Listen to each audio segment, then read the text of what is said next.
هذه أكثر فكرة مخيفة في ظني، تكاد تفقد المقدمات منطقيتها، لا يجيب على أسئلتك التي تثيرها المفاجآت إلا أن الله هو الملك جل جلاله. كان شابا نديا يتلألأ النور في وجهه، كلما رآه عمر تأمله طويلا. لما بعث عمر إلى مصر كتب إلى عمرو بن العاص هناك: أرسلت إليك رجلا من أهل القرآن لقد آثرتك به على نفسي. هذا الشاب علم مصر كتاب الله. كان هذا عام 20 للهجرة تقريبا. بعد 20 عاما صار هذا الشاب عبد الرحمن بن ملجم قاتل علي بن أبي طالب رضي الله عنه. لما قدموه القصاص قطعوا أطرافه وسملوا عينيه وهو ثابت لم يجزع ولم ينهزم. فلما أرادوا لسانه ليقطعوه جزع.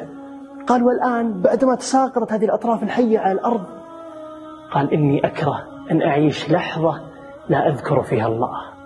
انظر إلى أي مدى زين له عمله، إلى أي عمق تغلغل الضلال في نفسه. في إحدى ليالي مكة بعدما هدأت الأصوات وخلت الطرقات، كانا جالسين هناك قرب البيت العتيق، أبو جهل والأخنس بن شريق. جال الأخنس ببصره على الوادي ولاحت له الصراعات الشديدة وإرادة محمد العصية. أي يعقل أن وراء هذه الصلابة كلها كذبا وحب رياسة؟ الشراسة التي عضت بها قريش محمدا وصحبه لا يصمد أمامها الكذب.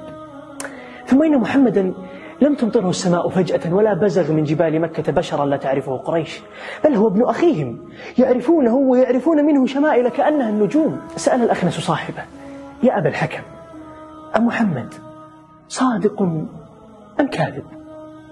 نظر إليه أبو جهل وقد ازدرى سؤالا: ويحك والله إنه لصادق، وما كذب محمد قط.